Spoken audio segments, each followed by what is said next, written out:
Hi welcome back to my YouTube channel. ಎಲ್ಲರೂ ಹೇಗಿದ್ದೀರಾ? ಎಲ್ಲರೂ ಚೆನ್ನಾಗಿದ್ದೀರಾ ಅಂತ ಭಾವಿಸ್ತೀನಿ. ನಾನು ಕೂಡ ಚೆನ್ನಾಗಿದ್ದೀನಿ. ನಾನು ಬೆಳಗ್ಗೆಯಿಂದನೇ ಬ್ಲಾಗ್ನ ಶುರು ಮಾಡಿದ್ದೀನಿ. ನಾನು ರಾತ್ರಿಯೇ ಒಂದೆರಡು ಖಜೂರನ ನೆನಲಿಕ್ಕೆ ಇಟ್ಟಿದ್ದೆ. ಬೆಳಿಗ್ಗೆ ನಾನು ನೆಂದಿರುವಂಥ ಖಜೂರಿಗೆ ಜೊತೆ ಒಂದು ಬಾಳೆಹಣ್ಣು ಹಾಕ್ಕೊಂಡಿದ್ದೀನಿ. ಅದನ್ನು ಮಿಕ್ಸಿ ಜಾರ್ಗೆ ಹಾಕ್ಕೊಂಡು ಈ ಥರ ಪೇಸ್ಟ್ ಥರ ಮಾಡ್ಕೊಂಡು ಒಂದು ಗ್ಲಾಸ್ಗೆ ಹಾಕ್ಕೊಂಡು ಅದಕ್ಕೆ ಸ್ವಲ್ಪ ಹಾಲನ್ನ ಬೆರೆಸಿ ಕೊಡ್ತೀನಿ ನಾನು. ನಿಮಗೆ ಬೇಕಾದರೆ ಕಾಜು ಬಾದಾಮನ್ನು ಕೂಡ ಹಾಕ್ಕೋಬೋದು. ನಾನಿಲ್ಲಿ ಹಾಕಿಲ್ಲ, ನನ್ನ ಮಗ ಬೇಡ ಅಂದ, ಸೊ ಹಾಗಾಗಿ ಅವನಿಗೆ ಹಾಕಲಿಲ್ಲ.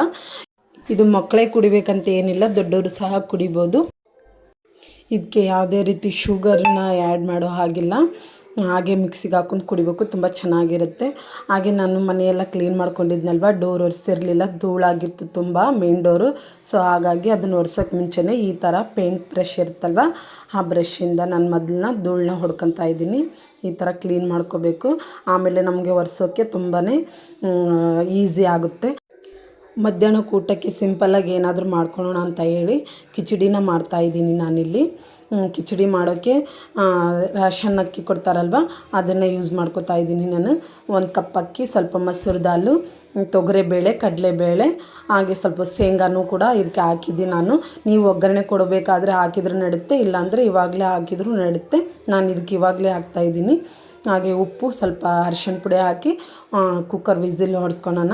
ಆಮೇಲೆ ಇಲ್ಲಿ ನಾನು ಸೈಡ್ಗೆ ಅದಕ್ಕೆ ಒಗ್ಗರಣೆಗೆ ನೋಡ್ಕೊತಾ ಇದ್ದೀನಿ. ಚಕ್ಕೆ, ಲವಂಗ ಮತ್ತು ಪಲಾವ್ ಎಲೆನ, ಸಾಸಿವೆ, ಜೀರಿಗೆ, ಕರಿಬೇವು ಎಲ್ಲ ಹಾಕಿ ಸ್ವಲ್ಪ ಬ್ರೌನ್ ಕಲರ್ ಬಂದ ತಕ್ಷಣ ಹೆಚ್ಚಿರುವಂಥ ಈರುಳ್ಳಿ ಮತ್ತು ಟೊಮ್ಯಾಟೊನ ಇದಕ್ಕೆ ಹಾಕಬೇಕು. ಹಾಗೆ ಸ್ವಲ್ಪ ಗಾರ್ಲಿಕ್ ಜಿಂಜರ್ ಪೇಸ್ಟ್ ಇದ್ದರೂ ಹಾಕ್ಬೋದು, ತುಂಬ ಟೇಸ್ಟ್ ಆಗುತ್ತೆ, ಘಮ ಕೂಡ ಬರುತ್ತೆ. ನಾನು ಹಾಕಿ ಈ ಥರ ಮಾಡ್ಕೊತಾ ಇದ್ದೀನಿ ಮಧ್ಯಾಹ್ನಕ್ಕೆ ಊಟಕ್ಕೆ ಅಂತ ಹೇಳ್ಬಿಟ್ಟು. ತುಂಬ ಚೆನ್ನಾಗಿರುತ್ತೆ ಟೇಸ್ಟು. ಹಾಗೆ ಸ್ವಲ್ಪ ಹುಣಸೆ ರಸನೂ ಕೂಡ ಇದಕ್ಕೆ ಆ್ಯಡ್ ಮಾಡಿ ಖಾರ ಖಾರ, ಹುಳಿ ಹುಳಿ ತಿನ್ನೋಕ್ಕೆ ತುಂಬ ರುಚಿಯೇ ಆಗಿರುತ್ತೆ. ಉಪ್ಪು ನೀವು ನೋಡ್ಕೊಂಡು ಹಾಕಬೇಕು, ಏಕೆಂದರೆ ನಾವು ಹುಳಿ ಎಲ್ಲ ಬಿಟ್ಟಿರ್ತೀವಲ್ವ, ಸೊ ಹಾಗಾಗಿ ನೋಡಿಕೊಂಡು ಉಪ್ಪು ಹಾಕಿ. ನೋಡ್ತಾ ಇರ್ಬೋದು ನೀವು, ವಿಸಿಲ್ ಆಗಿದ್ದೆ ಇದಕ್ಕೆ ಆ್ಯಡ್ ಮಾಡ್ತಾಯಿದ್ದೀನಿ. ಮಿಕ್ಸ್ ಮಾಡ್ಕೊಂಡು ನಮ್ಗೆ ಎಷ್ಟು ಬೇಕೋ ಅಷ್ಟು ಸ್ವಲ್ಪ ನೀರನ್ನು ಇದಕ್ಕೆ ಆ್ಯಡ್ ಮಾಡ್ಕೋಬೇಕು. ಹಾಗೆ ಇದು ಬಿಸಿ ಇರಬೇಕಾದ್ರೇ ತಿನ್ನಬೇಕು. ತಣ್ಣಗಾದ್ಮೇಗೂ ರುಚಿ ಕೊಡುತ್ತೆ, ಬಟ್ ಗಟ್ಟಿ ಆಗಿರುತ್ತೆ. ನಾವು ಎಷ್ಟೇ ನೀರು ಹಾಕಿ ಇದನ್ನು ಬೇಯಿಸಿದ್ರೂ ಕೂಡ ಸ್ವಲ್ಪ ತಣ್ಣಗಾದ ತಕ್ಷಣ ಇದು ಗಟ್ಟಿಯಾಗಿ ಇದಾಗ್ಬಿಡುತ್ತೆ. ಸೊ ಹಾಗಾಗಿ ಬಿಸಿ ಇರಬೇಕಾದ್ರೆ ತಿಂದರೆ ಚೆನ್ನಾಗಿರುತ್ತೆ. ಇದ್ರ ಮೇಲೆ ನೀವು ಸಂಡಿಗೆನ ಹುರ್ಕೊಂಡು ಸ್ವಲ್ಪ ಪುಡಿ ಥರ ಮಾಡಿ ಅದ್ರ ಮೇಲೆ ಉದುರಿಸ್ಕೊಂಡು ತಿಂದರೂ ಇನ್ನೂ ತುಂಬ ಚೆನ್ನಾಗಿರುತ್ತೆ. ಹಾಗೆ ನಾನು ಮಧ್ಯಾಹ್ನ ಊಟ ಮಾಡಿಕೊಂಡು ಮನೆ ಕೆಲಸನ ಮುಗಿಸ್ಕೊಂಡೆ. ಮನೆಯಲ್ಲಿ ಒಂದು ಉಡದೇ ಇರೋ ಸೀರೆ ಇತ್ತು, ಅದಕ್ಕೆ ನಾನು ಒಂದು ಮ್ಯಾಟ್ ಹಾಕೋಣ ಅಂತ ಹೇಳಿ, ತುಂಬ ದಿನ ಆಗಿತ್ತು ನಾನು ಮ್ಯಾಟ್ ಹಾಕಿರಲಿಲ್ಲ, ಅದಕ್ಕೆ ಟ್ರೈ ಮಾಡೋಣ ಅಂತ ಹೇಳ್ಬಿಟ್ಟು ಹಾಕ್ತಾಯಿದ್ದೀನಿ. ಚೆನ್ನಾಗಿ ಬಂತು, ಟೈಮ್ ಕೂಡ ಇತ್ತು ನನಗೆ, ಅದಕ್ಕೆ ನೋಡೋಣ ಹಾಕಬೇಕು ಅಂತ ಹೇಳಿ ಹಾಕ್ತಾಯಿದ್ದೀನಿ. ಈ ಥರ ನಾವೇ ಏನಾದರೂ ಒಂದು ಕೆಲಸ ಮಾಡಿದ್ವಿ ಅಂದರೆ, ಈ ಥರ ಏನಾದರೂ ಹಾಕಿದ್ವಿ ಅಂದರೆ ನಮ್ಗೆ ತುಂಬ ಖುಷಿನೇ ಕೊಡುತ್ತೆ ಅಲ್ವಾ. ಆ ಥರ ನೀವೇನಾದರೂ ಮನೆಯಲ್ಲಿ ಹಾಕಿದರೆ ನನಗೆ ಕಮೆಂಟ್ ಮುಖಾಂತರ ತಿಳಿಸಿ. ಈ ಥರ ಹಾಕಿ ತುಂಬ ದಿನ ಆಗಿತ್ತಲ್ವ, ಸೊ ಹಾಗಾಗಿ ಸ್ವಲ್ಪ ಸ್ಲೋ ಆಗಿ ಹಾಕ್ತಾಯಿದ್ದೀನಿ. 1-2 ದಿನ ಆದರೆ ಇದು 2 ದಿನದಲ್ಲೇ ಮುಗಿಯುತ್ತೆ. ನಾನೇನು ಕಂಟಿನ್ಯೂ ಕೂತ್ಕೊಂಡು ಹಾಕೋದಿಲ್ಲ, ಟೈಮ್ ಇದ್ದಾಗ ಹಾಕ್ತೀನಿ ಅಷ್ಟೇ. ತುಂಬ ಸ್ಲೋ ಆಗಿದೆ, 1-2 ದಿನ ಆದರೆ ರೂಢಿ ಆಗುತ್ತೆ. ಇದಾವೆ ಮನೆಯಲ್ಲಿ ಮ್ಯಾಟು, ನಾನು ಸ್ಯಾರಿ ಇರೋದ್ರಿಂದ ನೋಡೋಣ ಅಂತ ಹೇಳ್ಬಿಟ್ಟು ಈ ಥರ ನಾವೇ ನಮ್ಮ ಕೈಯಾರೆ ಹಾಕೋದ್ರಿಂದ, ಅಂದರೆ ಇದು ನಾವೇ ರೆಡಿ ಮಾಡಿರ್ತೀವಲ್ಲ, ಇದು ಏನಿಲ್ಲ ಅಂದರೆ ಮಿನಿಮಮ್ 2 ಇಯರ್ಸ್ ಯೂಸ್ ಆಗುತ್ತೆ ನಮಗೆ. ನಾವು ಹೊರಗಡೆ ತಂದಿರೋದಂದರೆ ಜಾಸ್ತಿ ದಿನ ಬಾಳಿಕೆ ಬರೋದಿಲ್ಲ. ನೀವು ಬೇಕಿದ್ದರೆ ಟ್ರೈ ಮಾಡಿ ನೋಡಿ, ಇವು 2 ವರ್ಷದ ಮೇಲೇ ಬಾಳಿಕೆ ಬರ್ತವೆ. ನಾನು ಮನೇಲಿ ಅವನ್ನೇ ಯೂಸ್ ಮಾಡೋದು ಜಾಸ್ತಿ.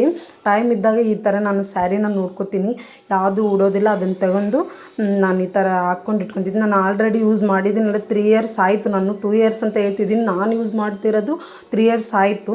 ನೀವು ಮನೇಲಿ ಟ್ರೈ ಮಾಡಿ ನೋಡಿ ಒಂದು ಸಲ. ನೋಡ್ತಾ ಇರ್ಬೋದು. ಹಾಗೆ ಮಧ್ಯಾಹ್ನಕ್ಕೆ ನನ್ನ ಮಗ ಏನಾದರೂ ತಿನ್ನೋಕ್ಕೆ ಅಂತ ಕೇಳಿದ, ಆರೆಂಜ್ ಇತ್ತು, ಅದಕ್ಕೆ ಅವನಿಗೆ ಆರೆಂಜ್ ಕಟ್ ಮಾಡಿಕೊಡೋಣ ಅಂತ ಹೇಳಿ ಅವನಿಗೆ ಆರೆಂಜ್ ಕಟ್ ಮಾಡ್ಕೊಡ್ತಾ ಇದ್ದೀನಿ.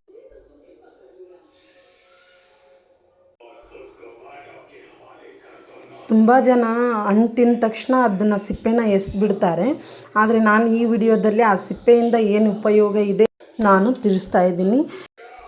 ನಾನು ಒಂದು ಪೀಸ್ ತಿಂದು ನೋಡಿದೆ, ಸಿಹಿಯಾಗಿತ್ತು ಹಣ್ಣು. ಹಾಗೆ ನನ್ನ ಮಗನಿಗೆ ಕೂಡ ಕೊಟ್ಟೆ. ಹಾಗೆ ನಾನು ಸಿಪ್ಪೆನ ಏನು ಮಾಡ್ಬೋದು ಅಂತ ಹೇಳ್ತೀನಿ ನೋಡಿ. ಇಲ್ಲಿ ಈ ಥರನ ಆ ಸಿಪ್ಪೆನ ತೊಗೊಂಡು ಚಿಕ್ಕ ಪೀಸಸ್ಗಳಾಗಿ ಈ ಥರ ಕಟ್ ಮಾಡಿ ಇಟ್ಕೋಬೇಕು ನಾವು. ಹಾಗೆ ಒಂದು 2 ದಿನ ಬಿಸಿಲಲ್ಲಿ ಒಣಗಿಸಿ ಇಟ್ಕೋಬೇಕು. ಆಲ್ರೆಡಿ ನನ್ನ ಹತ್ರ ಸಿಪ್ಪೆ ಒಣಗಿಸಿಟ್ಕೊಂಡಿದ್ದಿತ್ತು, ನಾನು ಅದನ್ನು ನಿಮ್ಗೆ ತೋರಿಸ್ತಾ ಇದ್ದೀನಿ. ಮಿಕ್ಸಿ ಜಾರ್ ತೊಗೋಬೇಕು. ಈ ಥರ ಮಿಕ್ಸಿ ಜಾರಿಗೆ ತೊಗೊಂಡು ಅದನ್ನು ಮಿಕ್ಸಿಗೆ ಹಾಕ್ಕೊಂಡು ಪೌಡ್ರ್ ಮಾಡ್ಕೋಬೇಕು. ತುಂಬ ಏನು ಸ್ಮೂತಾಗಿ ಅಂದರೆ ಸಣ್ಣಗಾಗೋವರೆಗೂ ಮಿಕ್ಸಿಗೆ ಹಾಕೋಬೇಕು. ಈ ಥರ ಜೈಡೆಯಿಂದ ಸೋಸ್ಕೊಂಡು ಒಂದು ಡಬ್ಬೆಯಲ್ಲಿ ಸ್ಟೋರ್ ಮಾಡ್ಕೋಬೇಕು. ನೀವು ನೋಡ್ತಾ ಇರ್ಬೋದು, ಇಷ್ಟು ಪುಡಿ ತುಂಬ ಗರಿಯಾಗಿ ಸಾಫ್ಟಾಗಿ ಬಂದಿರಬೇಕು. ಆ ಥರ ಮಿಕ್ಸಿಗೆ ಸಣ್ಣಾಗಿ ಹಾಕೋಬೇಕು. ನಾನು ಈ ಡಬ್ಬೆಯಲ್ಲಿ ಸ್ಟೋರ್ ಮಾಡ್ಕೊತಾ ಇದ್ದೀನಿ. ಹಾಗೆ ಯಾವ ರೀತಿ ಫೇಸ್ಗೆ ಅಪ್ಲೈ ಮಾಡಬೇಕು ಅಂತ ನಾನು ಹೇಳ್ತೀನಿ. ನಿಮಗೆ ಬೇಕಿದ್ದರೆ ಹಾಲಿನ ಜೊತೆನಾದರೂ ಯೂಸ್ ಮಾಡ್ಕೋಬೋದು ಅಥವಾ ಮೊಸರಿನ ಜೊತೆನಾದರೂ ಯೂಸ್ ಮಾಡ್ಬೋದು. ನೀವು ಆ ಡಬ್ಬೆಯಲ್ಲಿ ಸ್ಟೋರ್ ಮಾಡುವಾಗ ಅದ್ರ ಜೊತೆ ಸ್ವಲ್ಪ ಕಡಲೆ ಹಿಟ್ಟು ಮಿಕ್ಸ್ ಮಾಡಿ ಇಟ್ಟರು ನಡೀತೆ, ಇಲ್ಲಾಂದರೆ ನೀವು ಅಪ್ಲೈ ಮಾಡಬೇಕಾದಾಗ ಮಿಕ್ಸ್ ಮಾಡ್ಕೊಂಡ್ರೆ ನಡೀತೆ.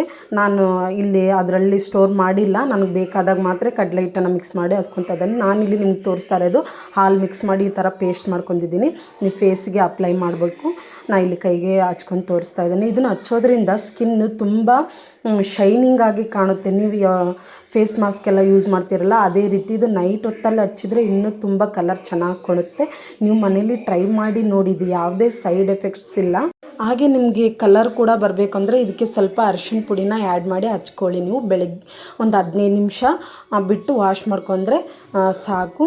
ನನ್ನ ವಿಡಿಯೋ ನಿಮಗೆ ಇಷ್ಟ ಆಗಿದ್ದರೆ ಲೈಕ್ ಮಾಡಿ, ಶೇರ್ ಮಾಡಿ, ಸಬ್ಸ್ಕ್ರೈಬ್ ಮಾಡೋದನ್ನ ಮರಿಬೇಡಿ.